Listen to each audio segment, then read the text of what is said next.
Demi masa, sesungguhnya manusia itu benar-benar dalam kerugian, kecuali orang-orang yang beriman dan mengerjakan amalan-amalan soleh, dan saling berpesan untuk mengikut yang hak, serta saling berpesan untuk bersabar.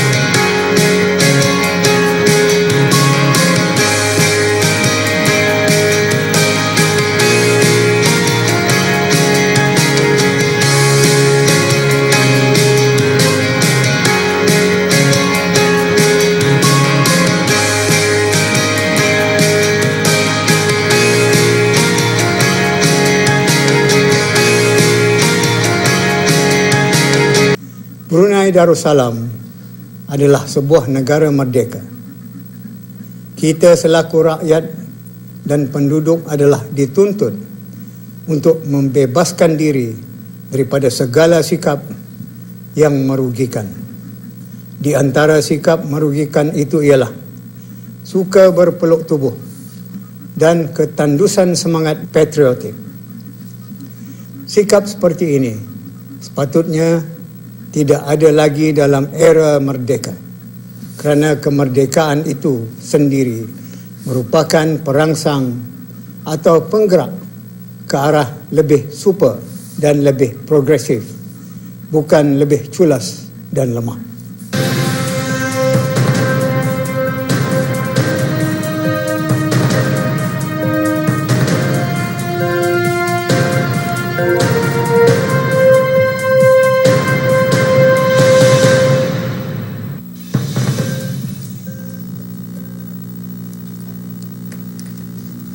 Assalamualaikum warahmatullahi wabarakatuh. Bismillahirrahmanirrahim.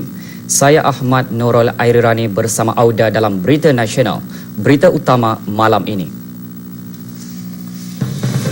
Duli Yang Teramat Mulia Paduka Seri Pengiran Muda Mahkota berkenan menerima menghadap dua ketua perwakilan negara sahabat yang akan menamatkan perkhidmatan.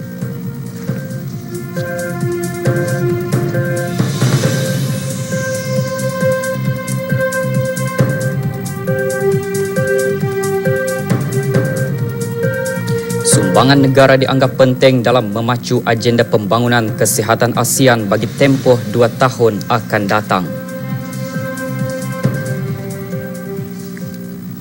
Duli Yang Teramat Mulia Paduka Seri Pengiran Muda Mahkota, Pengiran Muda Haji Al-Muhtadibillah, Ibni Kebawah Duli Yang Maha Mulia Paduka Seri Baginda Sultan Haji Hassanal Bolkiah Muizzuddin Wad Daulah, Menteri Kanan di Jabatan Perdana Menteri, pagi tadi berkenan menerima menghadap dua ketua perwakilan negara sahabat yang akan menamatkan perkhidmatan. Majlis menghadap berlangsung di Qasar Al-Mizan. Duli Yang Teramat Mulia Paduka Seri Pengiran Muda Mahkota mula-mula berkenan menerima menghadap Tuan Yang Terutama Chai Sohan, Duta Besar Istimewa dan Mutlak Kemboja ke negara Brunei Darussalam. Tuan Yang Terutama telah menyembahkan surat tauliah pelantikannya ke hadapan Majlis ke bawah Duli Yang Maha Mulia Paduka Seri Baginda Sultan dan Yang di-Pertuan Negara Brunei Darussalam pada 22 Oktober 2011.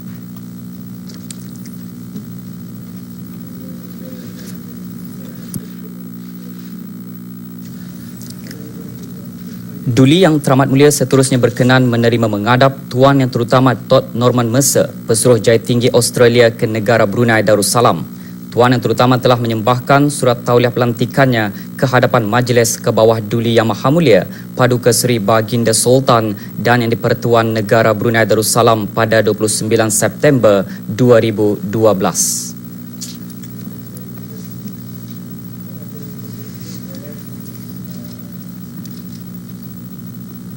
Sumbangan negara dalam sektor kesihatan di rantau ini sangat penting, meliputi pelbagai isu di bawah skop Mesyuarat Pegawai Perikanan mengenai pembangunan kesihatan SOMHD. Sebagai pengerusi mesyuarat SOMHD, negara Brunei Darussalam berperanan penting untuk memacu sektor kesihatan di rantau ASEAN dalam tempoh 2 tahun akan datang. Menurut Timbalan Setiausaha Agung ASEAN bagi Sosio Budaya Komuniti ASEAN, meskipun para pegawai kanan ASEAN sudah meluluskan agenda pembangunan kesihatan 2015, namun mereka perlu mempunyai rancangan atau rangka kerja bagi pelaksanaannya. Tuan Yang Terutama Voktep Artakai Valvate menyatakan perkara tersebut ketika ditemui semasa mesyuarat para pegawai kanan dari negara-negara anggota ASEAN, China, Jepun dan Republik Korea.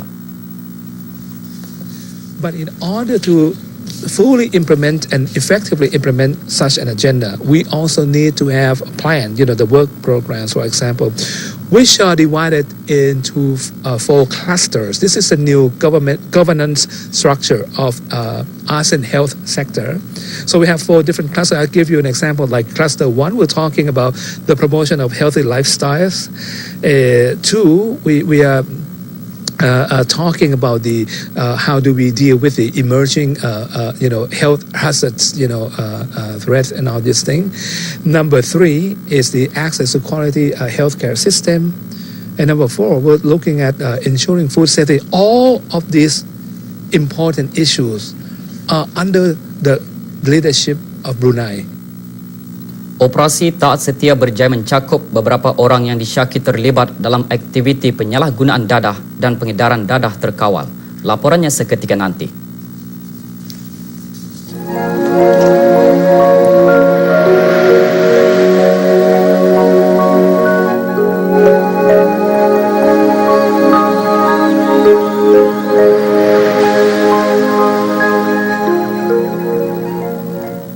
Syarikat Penerbangan Diraja Brunei RB tersenarai pada kedudukan 10 teratas penerbangan paling digemari 2016 dalam kajian yang dikendalikan oleh Skytrax.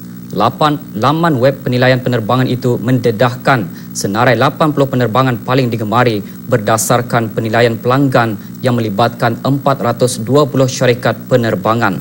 Kedudukan berdasarkan penilaian pelanggan dalam 8 kategori termasuk keselesaan tempat duduk, perkhidmatan, makanan dan minuman, hiburan, perkhidmatan wifi, perkhidmatan lapangan terbang dan berbaloi dengan harga. Menurut Ketua Pegawai Eksekutif RB, kedudukan tersebut merupakan satu pencapaian yang membanggakan buat RB. RB ketika ini mempunyai 10 pesawat termasuk 4 jenis B787-8 Dreamliner dan 6 unit A320-200. RB juga menempah sehingga 10 pesawat A320neo yang penerimaannya bermula pada tahun 2017. Beberapa orang rakyat tempatan telah ditahan oleh Biro Kawalan Narkotik BKN semasa operasi tak setia yang dijalankannya. Mereka yang ditahan kerana disyaki terlibat dalam aktiviti penyalahgunaan dan pengedaran dadah terkawal berumur antara 17 dan 55 tahun. Operasi tertumpu di kawasan Bandar Seri Begawan, Gadong dan Brakas. Hasil pemeriksaan yang dijalankan ke atas 3 orang belia, 2 lelaki dan 1 perempuan serta kenderaan mereka berhampiran Stadium Gelanggang Tenis Brakas, BKN berjaya menjumpai 1 paket plastik jernih mengandungi pecahan kristal yang dipercayai dadah jenis syabu dengan berat kasar 54 gram. Juga ditemui sejumlah wang tunai yang disyaki hasil daripada kegiatan jenayah dadah. Ketiga-tiga belia tersebut akan disiasat di bawah Seksyen 3A Akta Penyalahgunaan Dadah Penggal 27 iaitu kesalahan memiliki dadah terkawal bagi tujuan mengedar dan Seksyen 6(B Akta Penyalahgunaan Dadah Penggal 27 iaitu kesalahan memakan dadah terkawal. Jika sabit kesalahan di bawah Seksyen 3A Akta tersebut, hukuman minimum ialah penjara selama 20 tahun dan 15 kali sebatan. Manakala hukuman maksimum ialah penjara selama 30 tahun dan 15 kali sebatan. Jika berat dadah syabu melebihi 100 gram, maka hukumannya adalah gantung hingga mati. Sehubungan ini, BKN mengingatkan kepada para ibu bapa dan penjaga agar sentiasa memantau aktiviti anak-anak mereka supaya tidak terjebak dengan aktiviti penyalahgunaan dadah atau jenayah lain. Semua lapisan masyarakat terutama golongan belia juga diingatkan agar lebih berhati-hati memilih kawan dan menjauhkan diri daripada sebarang aktiviti yang menyalahi undang-undang dan menjejaskan masa depan. Semasa operasi, BKN juga menahan 3 orang lelaki di kawasan Bandar Seri Begawan. Hasil pemeriksaan yang dijalankan, BKN menjumpai senjata yang berupa belantan dan knuckle duster yang dimiliki oleh 2 orang lelaki yang ditahan berumur 17 tahun. Kedua-dua tahanan tersebut telah diserahkan kepada pasukan polis di Raja Brunei untuk penyiasatan lanjut bagi kes memiliki senjata. Manakala seorang daripada 3 orang lelaki tersebut telah didapati positif dadah dan ditahan di bawah Seksyen 6-B Akta Penyalahgunaan Dadah Penggal 27. Sebarang maklumat mengenai kegiatan penyalahgunaan dadah, hubungi talian 2448877 semasa waktu pejabat dan hotline 8777 selepas waktu pejabat. Susulan kes seorang anak damet yang baru lahir dipercayai sudah meninggal dunia yang disebarkan melalui media sosial baru-baru ini, seorang perempuan rakyat Indonesia dipercayai ibu kepada anak damet terbabit dihadapkan ke Mahkamah Magistrate Bandar Seri Begawan petang tadi. Desi Tania berusia 18 tahun didakwa di bawah Seksyen 308-A Kanun Hukuman Jenayah Penggal 22 yang boleh membawa hukuman penjara 10 tahun dan denda. Menurut polis, Balai Polis Pusat bersama Unit Siasatan Jenayah Wanita dan Kanak-kanak, Jabatan Siasatan Jenayah, pasukan polis di Raja Brunei membuat siasatan segera selepas menerima laporan daripada orang ramai mengenai anak damet yang baru lahir yang ditemui di bawah jambatan Kampung Sungai Besar, Jalan Kota Batu, Ahad lalu. Tertuduh ditahan reman selama 2 minggu di penjara Jerodong dan kes akan disebut semula pada 24 hari bulan ini. Juga di Mahkamah Magistrate Bandar Seri Begawan, 2 lelaki dihadapkan ke atas kesalahan di bawah perintah eksis dan perintah kastam.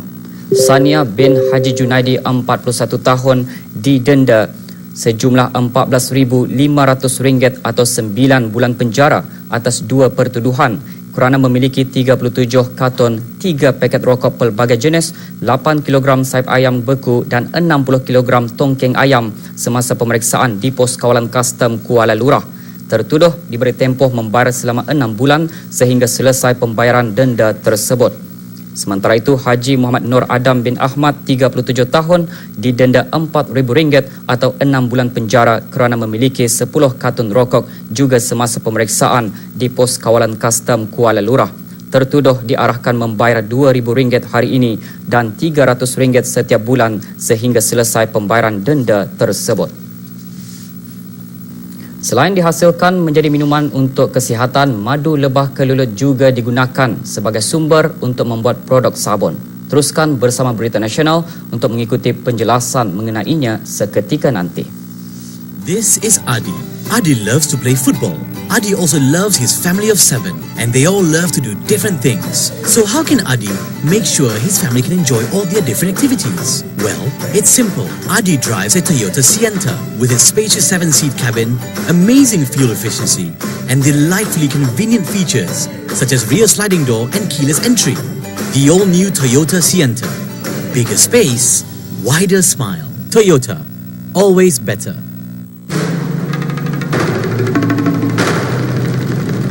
Ready? Ready?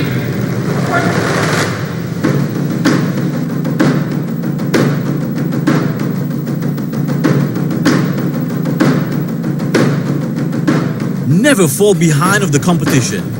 Experience ultra-fast 4G speeds anywhere, anytime. DST's 4G. It's fast. It's really fast.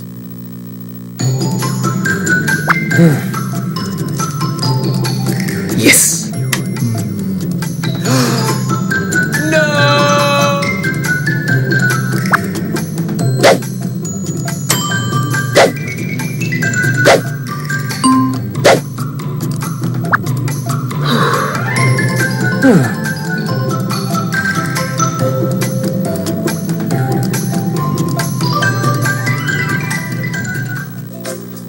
Berikut adalah aliran proses pembayaran kerajaan.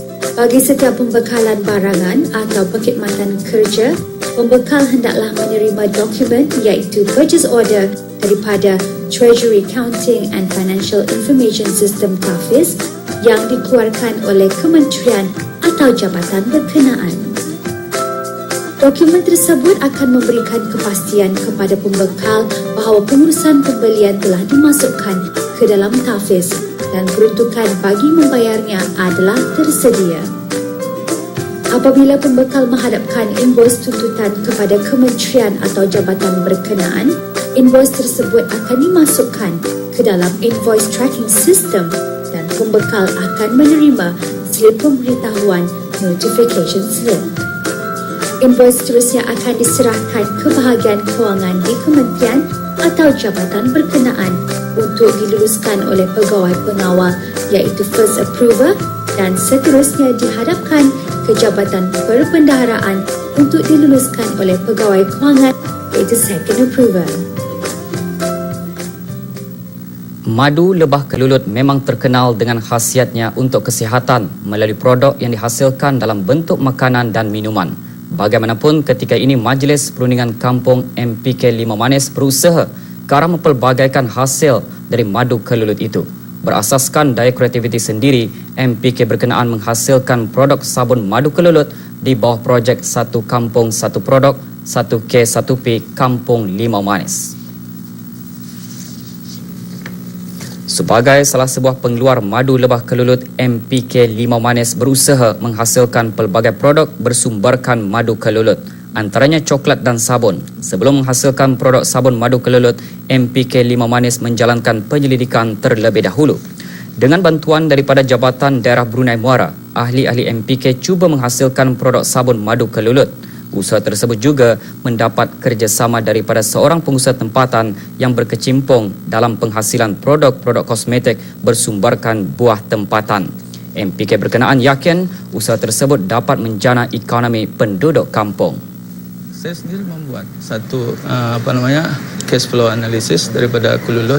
Bila saya melihat daripada cash flow analysis itu dalam masa 5 tahun, insya-Allah jika kelulut ini benar-benar diusahakan secara komited dengan komitmen yang tinggi, dalam masa 5 tahun ia akan menghasilkan pengeluaran yang tinggi, dengan sendiri akan mencipta pengusaha yang berjaya. Itu dengan konsep pengusaha berpendapatan tinggi. Sabun madu kelulut mengandungi beberapa khasiat. Menurut salah seorang penyumbang idea bagi penghasilan produk tersebut, sabun madu kelulut berpotensi menjadi barangan kosmetik.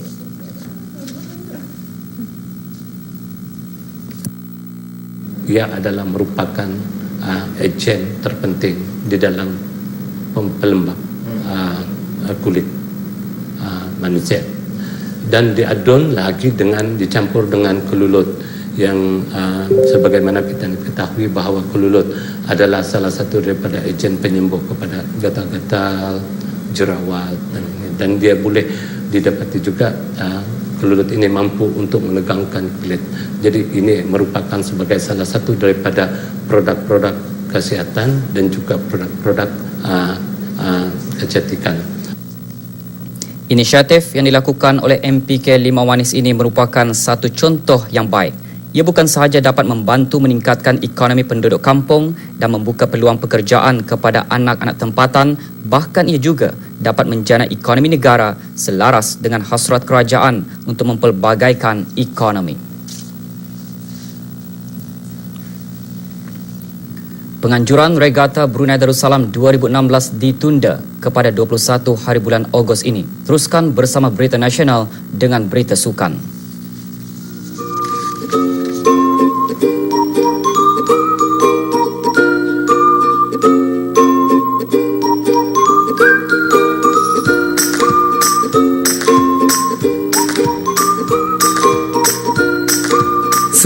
Ratus dibuat dari daun teh asli, bukan dari ekstrak seperti yang lain. Rasakan perbezaan teh hijau yang sebenar.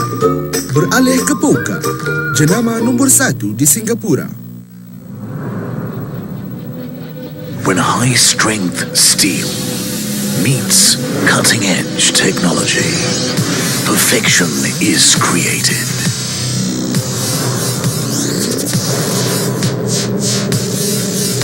Let me show you the Creta life.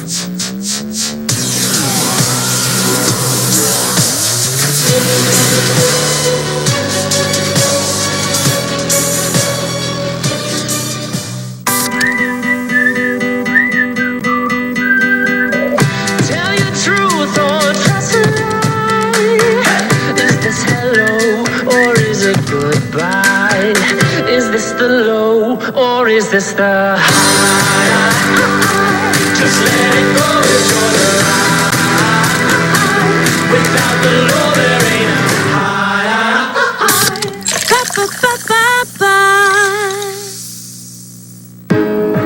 We build people.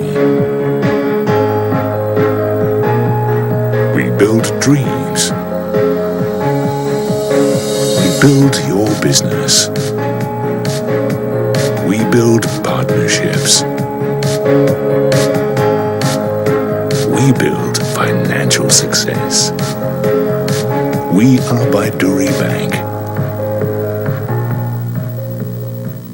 Beralih ke berita sukan, Regata Brunei Darussalam 2016 yang dijadualkan diadakan pada hari Ahad ini, 14 Ogos di perairan Sungai Brunei berhadapan dengan dermaga diraja Bandar Seri Begawan diubah kepada tarikh yang baharu pada hari Ahad 21 hari bulan ini. Regata Brunei Darussalam 2016 diadakan bersempena sambutan perayaan ulang tahun Hari Keputeraan ke bawah Duli Yang Maha Mulia Paduka Seri Baginda Sultan dan Yang di-Pertuan Negara Brunei Darussalam yang ke-70.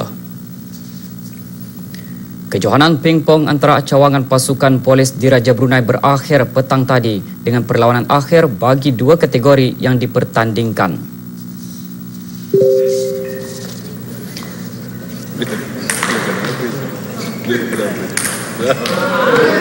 Kopral Nur Aizan Haji Yusof muncul juara kategori lelaki terbuka setelah menewaskan Pengiran Muhammad Wai Sufian, Pengiran Haji Muhammad Saifin 4-2. Sementara kategori pegawai polis terbuka dijuarai oleh Inspektor Renault alias Daniel Chin yang berjaya mengalahkan Muhammad Solehin dengan straight set 4-0. Hadiah-hadiah disampaikan oleh penolong Pesuruhjaya Polis Pengiran Muhammad Jeffrey bin Pengiran Haji Abdul Hamid, pemangku pengarah logistik.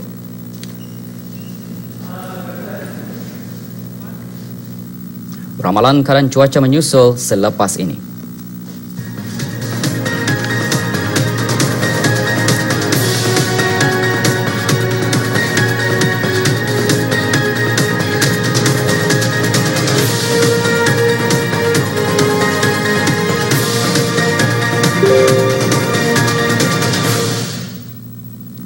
Ramalan keadaan cuaca untuk negara Brunei Darussalam dalam tempoh 24 jam akan datang sebahagian berawan dan sedikit berjerebu dengan hujan berpetir di beberapa kawasan.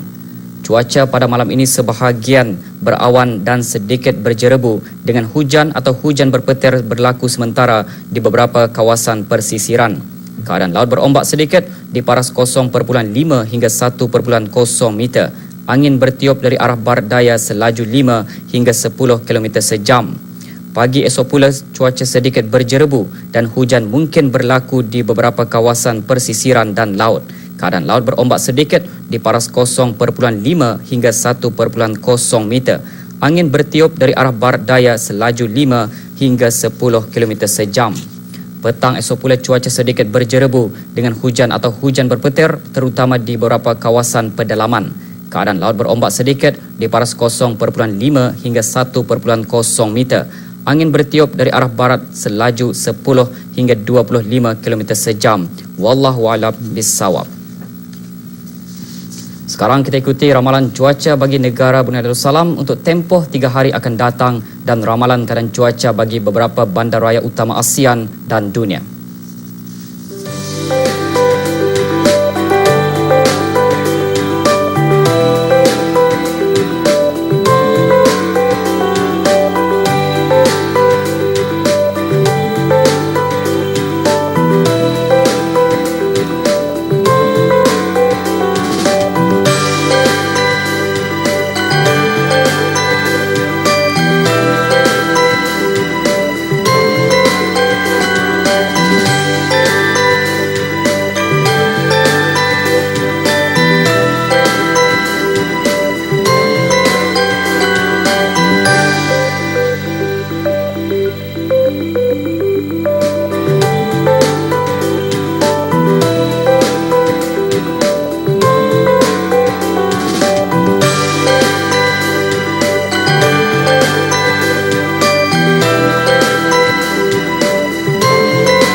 Sekarang disampaikan kadar nisab zakat wang dan harta untuk hari ini.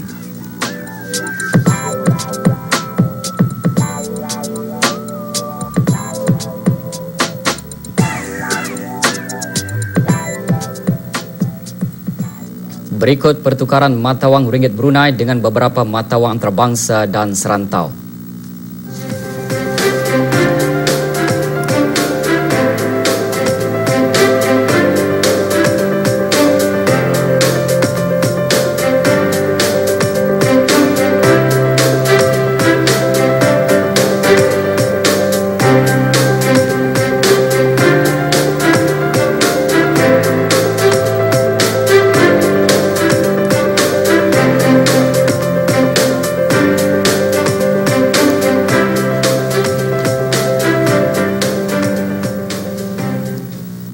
Teruskan bersama kami untuk mengikuti berita antarabangsa dalam Berita Dunia selepas ini.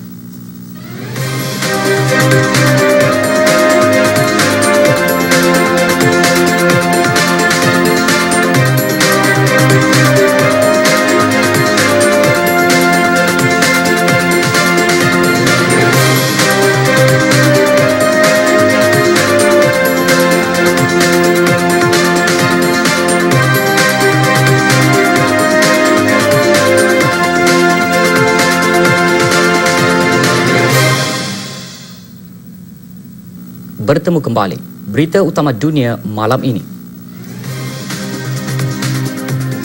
Mesyuarat mengekang pengganasan di Indonesia menyeru bagi kerjasama meluas dalam perkongsian perisikan.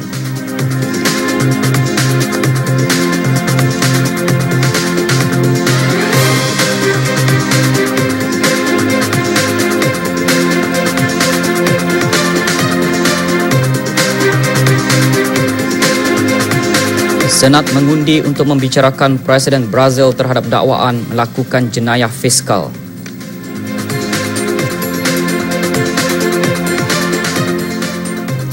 Kerajaan dan para pakar keselamatan menghadiri mesyuarat mengekang pengganasan yang berlangsung di Indonesia hari ini. Mesyuarat menyeru bagi kerjasama meluas dalam perkongsian perisikan dan mengambil langkah-langkah yang lebih bagi mengawal bantuan keuangan ke atas pengganas. Para pegawai dari 20 buah negara menyertai mesyuarat peringkat menteri selama 2 hari di Pulau Perakinan Bali, Indonesia dengan membincangkan cara-cara untuk mengawal aktiviti-aktiviti militan di seluruh dunia susulan beberapa serangan baru-baru ini.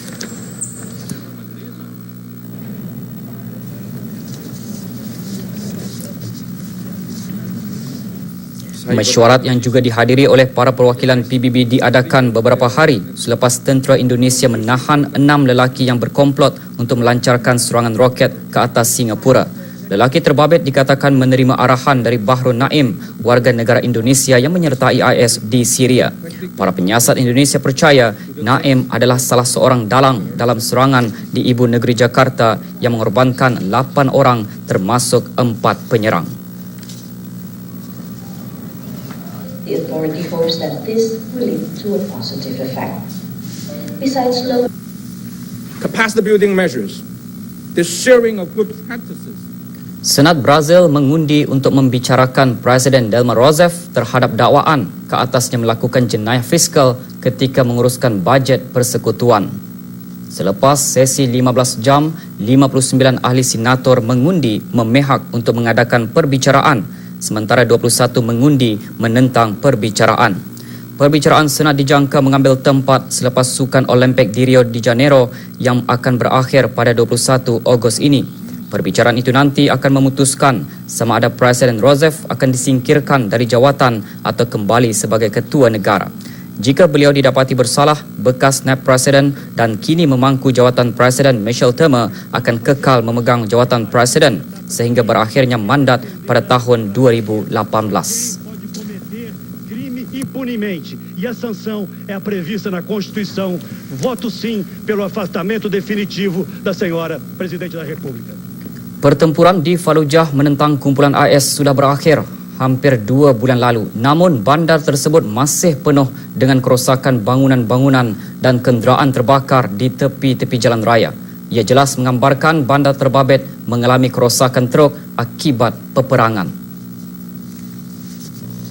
Bagaimanapun, kerja membaik pulih adalah perlahan dan mengambil masa yang lama. Selepas Fallujah dikuasai semula oleh tentera kerajaan Iraq, pasukan tentera memfokuskan untuk memusnahkan kilang-kilang bahan letupan. Ia menjadi misi utama tentera kerajaan Iraq untuk memusnahkan semua baki bahan letupan dan memusnahkan kilang-kilang berkenaan. المتفجرات والعبوات الناسفة وتمكنا لحد هذه اللحظة من تفجير. Menurut laporan, setakat ini suku daripada Bandar Fallujah sudah siap menjalani kerja-kerja pembersihan. Seramai 20 juruteknik kejuruteraan berusaha membangun semula jambatan sepanjang sungai Euphrates. Jambatan tersebut menghubungkan jambatan Ramadi yang terletak di wilayah Al-Anbar dan dijangka siap menjelang hujung bulan ini.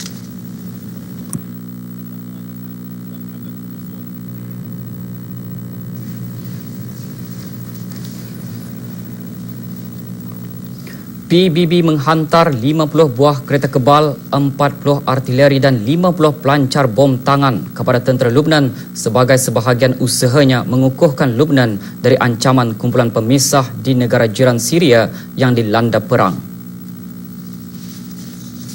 Menurut Duta Amerika Elizabeth Richard, peralatan bernilai $50 juta itu sebahagian dari pakej bantuan tahun ini sebanyak $220 juta sekaligus menjadikan Lubnan penerima kelima terbesar bantuan ketenteraan Amerika. Pertempuran antara IS dan kumpulan pemisah di Syria sering meletus di kawasan pergunungan sempadan utara Lubnan dan kekecauan sekali skala merebak menyeberangi sempadan.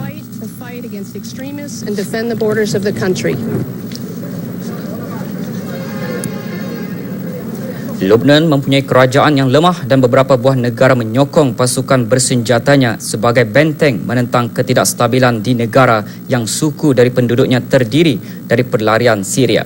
Tahun ini Arab Saudi menggantungkan bantuan sebanyak $3 bilion ke Lubnan berikutan hubungan yang semakin kukuh antara Beirut dan Iran, musuh utama Riyadh di rantau tersebut.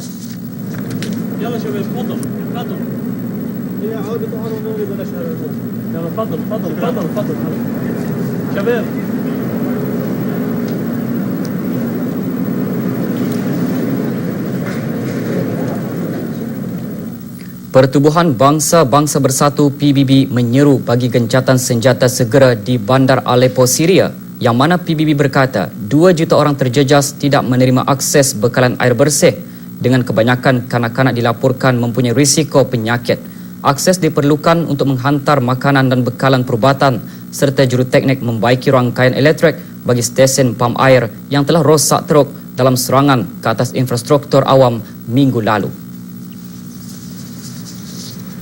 Jurucakap Pejabat Penyelaras Hal Ehwal Manusia PBB Jens Lerke menjelaskan perkara itu di Geneva ketika membaca kenyataan penyelaras kemanusiaan PBB bagi penduduk Syria dan penyelaras kemanusiaan serantau bagi krisis Syria Yaqub El Hilo dianggarkan kira-kira 250,000 hingga 275,000 orang terperangkap di timur Aleppo susulan penutupan Jalan Castello pada bulan lalu, iaitu laluan terakhir untuk masuk ke kawasan yang dikawal penentang di bandar itu. Agensi kanak-kanak PBB UNICEF memberi amaran kebanyakan kanak-kanak antara yang teruk terjejas.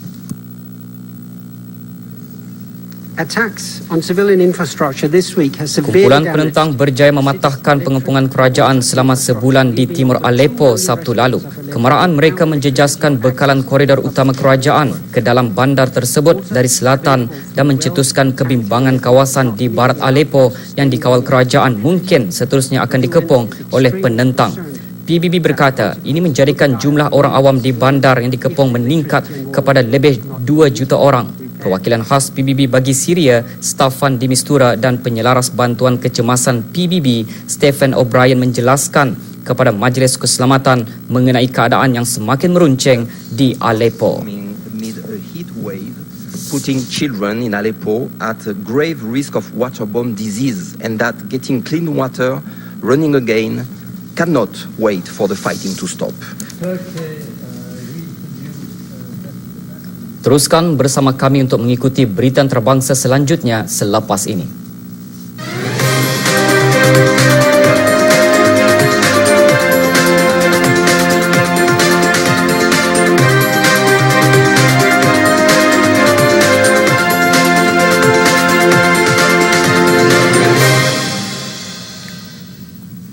Sekumpulan aktivis Vietnam mengadakan bantahan di luar ibu pejabat syarikat Formosa Plastic Group Taipei bagi menuntut agar syarikat keluli Taiwan mengeluarkan laporan siasatan mengenai pembuangan toksik yang disifatkan oleh para pegawai sebahagian sebagai bencana alam terburuk. Kerajaan Vietnam bulan lalu berkata pembuangan toksik dari kompleks keluli milik Formosa di Ha Tinh, tengah Vietnam telah menjejaskan lebih 200,000 orang termasuk 41,000 nelayan. Formosa dimaklumkan mengenai perkara tersebut pada Jun lalu dan bertanggungjawab ke atas pencemaran itu yang membunuh sejumlah besar ikan di pesisiran tengah Vietnam dan berjanji untuk membayar $500 juta bagi pembersihan dan membayar ganti rugi kepada mereka yang terjejas.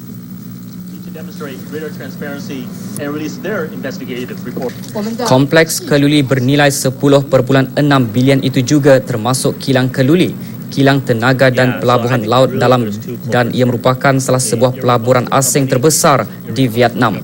Toksik termasuk sanida dan asid karbolik dibuang ke laut semasa sesi ujian dijalankan.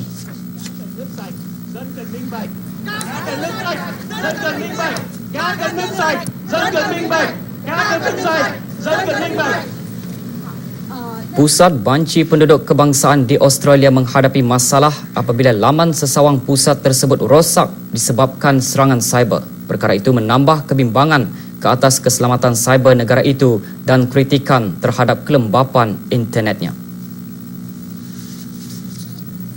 Ribuan orang tidak dapat melayari soalan kaji seledek semasa banci dilaksanakan. Biro Statistik Australia ABS menutup laman sesawang mereka sebagai langkah berjaga-jaga dari serangan cyber.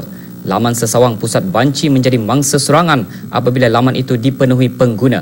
Menurut Menteri Perdagangan Kecil Australia, Michelle McCormack, laman tersebut mampu menengani ramai pengguna, tetapi pada jam 7.30 malam terdapat pertambahan pengguna secara mendadak. Rute laman tersebut mula penuh dan mereka segera menutup laman tersebut.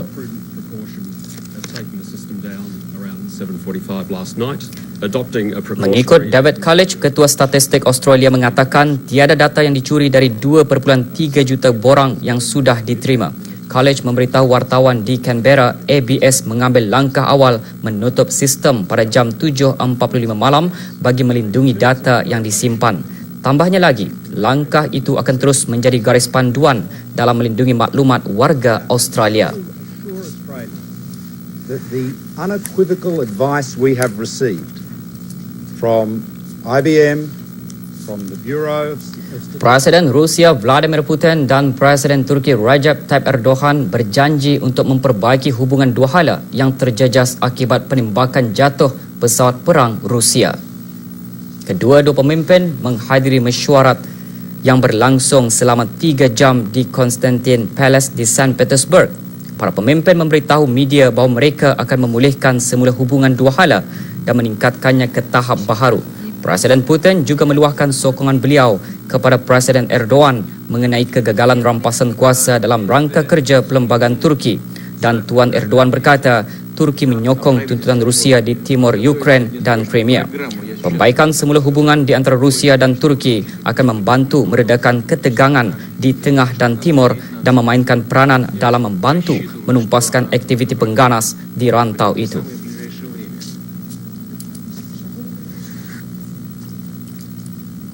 Diğer konu da sizlerin az önce ifade ettiği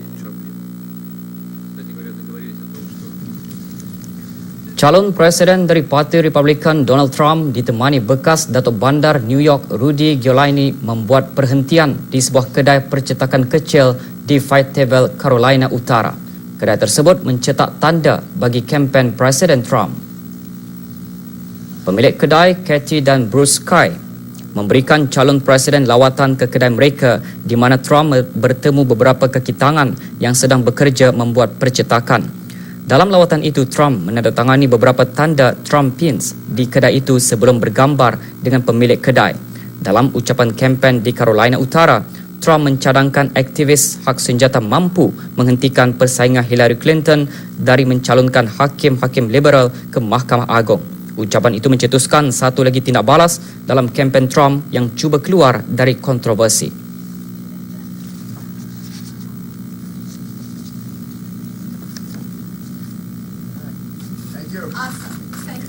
Calon Presiden dari Parti Demokratik Hillary Clinton mendahului pesaingnya Donald Trump dengan 7% mata dalam undian Reuters. Perubahan itu tiba ketika Trump bergelut membersihkan kempennya berikutan turutan kontroversi. Kira-kira 42% mengundi memilih Clinton, manakala 35% memilih Trump mengikut undian dalam talian dari 1,152 pengundi. Keputusan itu menggambarkan kejatuhan sokongan buat Trump mahupun pertambahan sokongan buat Clinton. God bless you.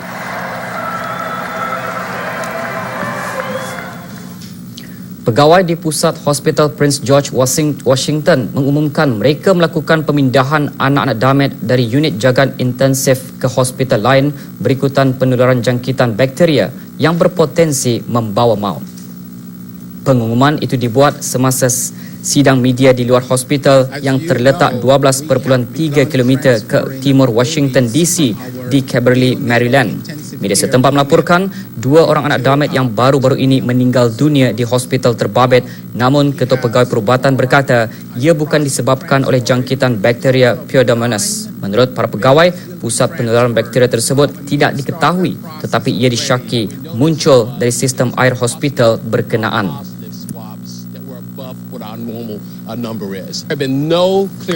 Pusat bagi Kawalan Penyakit berkata jangkitan Pseudomonas boleh menyebabkan jangkitan telinga, ruam kulit dan penyakit ringan. Bagaimanapun ia boleh membawa kepada penyakit yang lebih teruk, malahan kematian bagi mereka yang mempunyai sistem ketahanan tubuh yang lemah. Of the plumbing that leads right to the neonatal ICU begins tomorrow. And it's working in place now, and as you know, we're transferring the babies this evening, and we should have that done. All 9 babies should be safely at Children's National Medical Center. Seorang pelancong Cina yang cuba membuat laporan mengenai kehilangan dompet semasa melaut Jerman secara tidak sengaja menandatangani permohonan suaka mengakibatkannya terkandas sebagai pelarian selama 2 minggu di birokrasi suaka di negara itu. Seorang pegawai Palang Merah berkata, pelancong yang dikenali sebagai Mr. L berusia 31 tahun itu dikenal pasti sebagai pelarian tidak dapat berkomunikasi dengan pihak berkuasa. Lelaki terbabit pada mulanya dibawa ke pusat penerimaan suaka di barat daya Heidelberg sebelum dihantar ke Dortmund dan ditempatkan di pusat perlindungan di Dülmen. Wissen wir, dass das am 4. Juli der Fall war. Er ist dann aufgefallen am Flughafen. Er hat im Nachhinein gesagt, man habe ihm das Geld dort gestohlen. Und dann gab Lebih 1 juta pelarian tiba di Jerman tahun lalu. Sebahagian besar daripada mereka melarikan diri dari perang dan kemiskinan di Syria, Iraq, Afghanistan dan negara-negara lain. Ketika berada di pusat perlindungan, Mr. L dilayan seperti pelarian lain dengan diberikan makanan dan wang perbelanjaan. Bagaimanapun, pelancong tersebut yang berasal dari Beijing kini telah dibebaskan bagi meneruskan perjalanannya ke Eropah. Und der hat andere Ziele. Wir haben ja auch welche aus Marokko gehabt, diese berühmten. Ikuti lebih banyak perkembangan berita antarabangsa selepas ini.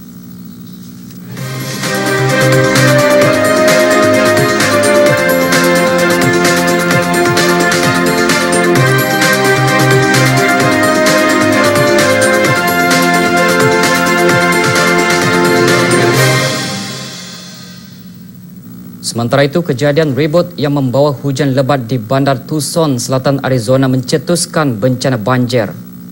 Menurut media setempat, polis menutup beberapa buah kawasan di Interstate 10 termasuk lebuh raya dari timur ke barat.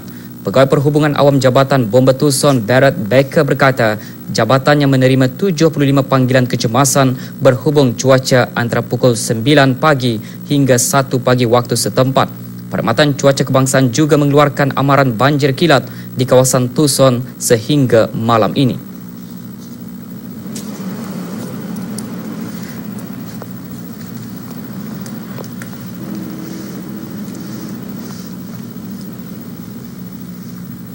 Di Meksiko, operasi membersih besar-besaran sedang dijalankan di Puebla selepas tanah susur yang dicetuskan oleh hujan lebat semasa ribut Tropical Earl melanda kawasan tersebut yang mengorbankan 35 orang hujung minggu lalu. Kenyataan tersebut dibuat oleh Gubernur setempat melalui akaun Twitternya kemarin.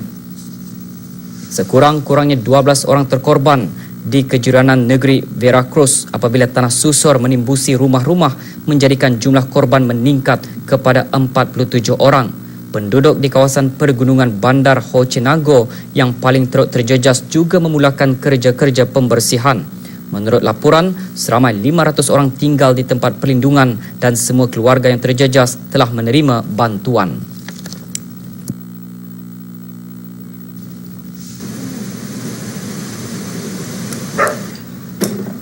Sementara itu, dengan kerjasama Kementerian Dalam Negeri dan Persekutuan serta agensi-agensi lain, sekumpulan pakar dikerahkan bagi menjalankan operasi mencari dan menyelamat di Puebla. Sejumlah 60 kaki tangan anggota polis persekutuan dan unit bantuan dihantar ke 3 buah bandar Puebla. Selain itu, pengawasan dan bantuan bagi penduduk yang terjejas di sepanjang jalan dan jambatan juga diselenggarakan. Rebot dijangka membawa 5 ke 10 cm turunan hujan di sebahagian selatan Baja dan barat laut Meksiko pagi esok.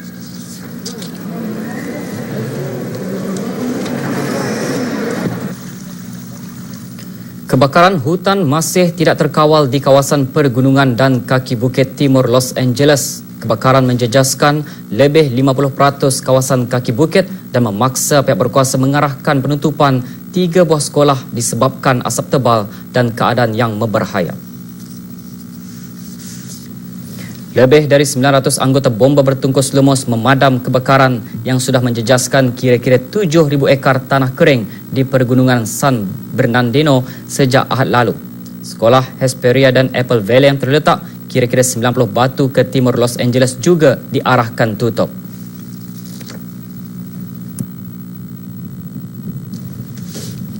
Menurut Jabatan Perhutanan dan Perlindungan Kebakaran California, lebih 5,000 buah rumah diarah dikosongkan, lebuh raya dan jalan utama terpaksa ditutup dan amaran asap tebal dikeluarkan. Setakat ini tiada rumah yang dilaporkan musnah, tetapi Jabatan Bomba berkata kebakaran hanya dapat dibendung sekitar 6% seawal pagi kemarin waktu setempat. Anggota bomba berusaha memadamkan kebakaran ketika musim kebakaran di barat Amerika Syarikat mencapai tahap kemuncaknya disebabkan kemarau serta musim panas di seluruh California.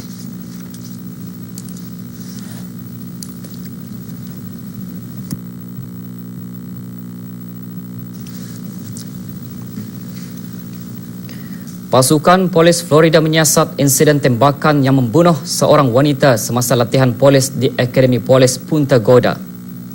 Media NBC melaporkan polis sedang menyiasat apa yang mereka gelar kemalangan semasa adegan latihan tembak atau jangan tembak. 2 orang dari 35 anggota polis dipilih secara rambang untuk menyertai latihan tersebut sama ada anggota polis perlu menggunakan senjata dalam situasi tertentu. Seorang pegawai menembak dan membunuh pegawai polis wanita yang bernama Mary Knowlton apabila beliau menembak menggunakan peluru hidup bukannya peluru kosong. Menurut media NBC lagi, pegawai yang menembak Knowlton diarahkan cuti bergantung kepada keputusan siasatan.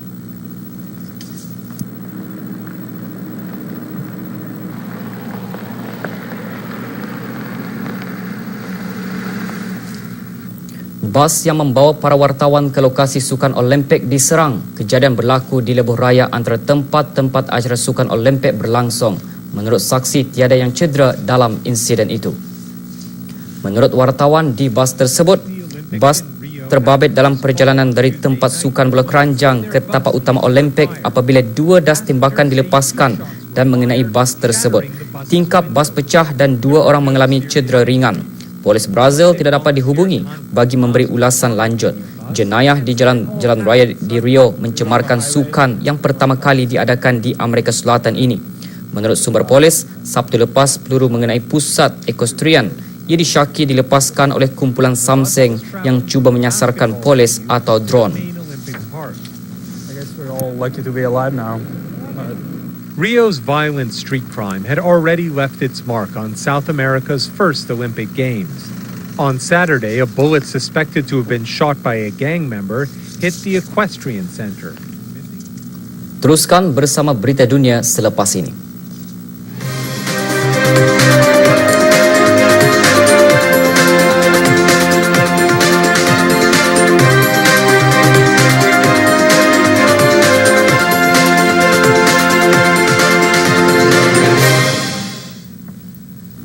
Beliau mungkin tidak pernah menghadiri sekolah seni atau menerima sebarang latihan formal, namun seorang ahli seni, Abdul Qadir Al-Naib, telah berjaya membina reputasi sebagai seorang yang menukarkan besi borok ke dalam seni.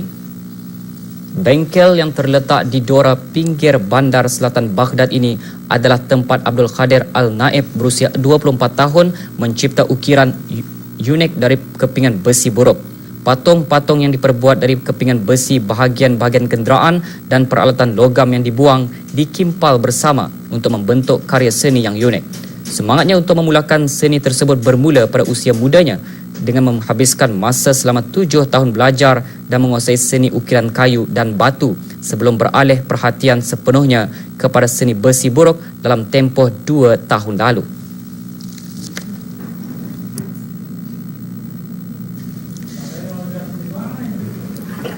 Seni besi borok bukanlah satu konsep yang terkenal di Iraq dan penduduk sering terkejut untuk mendapati bahawa ukiran Naib ini diperbuat daripada cebisan logam yang dibuang. Jadi beliau membuka laman sosial Facebook dan mula menghantar butir-butir dan maklumat mengenai seni ketika memaparkan karya-karyanya sendiri. Langkah itu katanya telah membantu mendapatkan pengikut yang ramai dan akhirnya mula menerima permintaan untuk mewujudkan keping yang dipesan terlebih dahulu untuk pelanggan.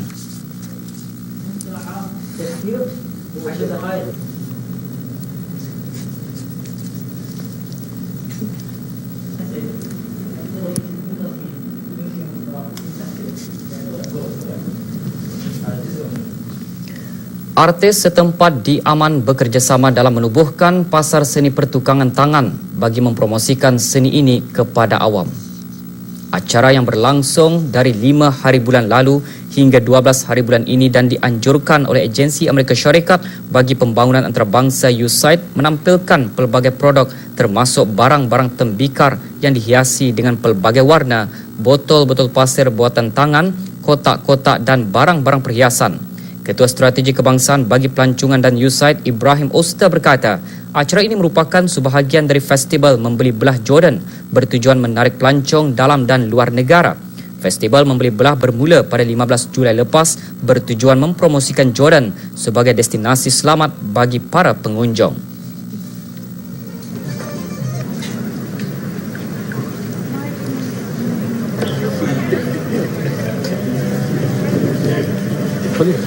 Menurut para peserta, pasar berkenaan dapat mengalih perhatian penduduk yang bersempadan dengan Iraq dan Syria yang dilanda perang. Sebagai ganti, mereka boleh menumpukan kepada acara yang boleh menghiburkan. Menurut mereka, pameran produk unik dan barangan Jordan jarang dijumpai di tempat lain di dunia Arab. Harganya juga berpatutan, pasar ini dibuka setiap hari.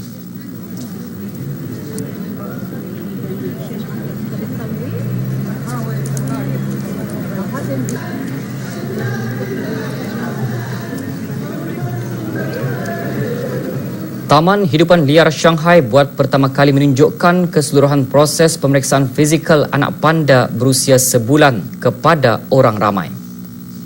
Anak panda berusia sebulan ditempatkan dalam inkubator oleh kaki tangan perubatan bagi mendapatkan pemeriksaan. Menurut kaki tangan zoo, anak panda ini kini bertambah berat dari 0.151 kg kepada hampir 1.5 kg dan panjang badan naik kepada 38 cm dari 14.3 cm.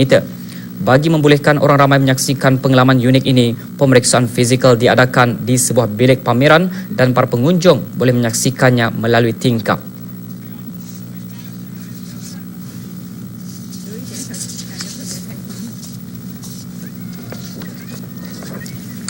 Selepas pemeriksaan berkenaan, anak panda dibawa balik kepada ibunya. Para pengunjung dapat menyaksikan aktiviti ibu panda dan anaknya melalui monitor siaran langsung yang didirikan oleh Taman Hidupan Liar ini. Nama anak panda ini akan diumumkan pada 9 September depan.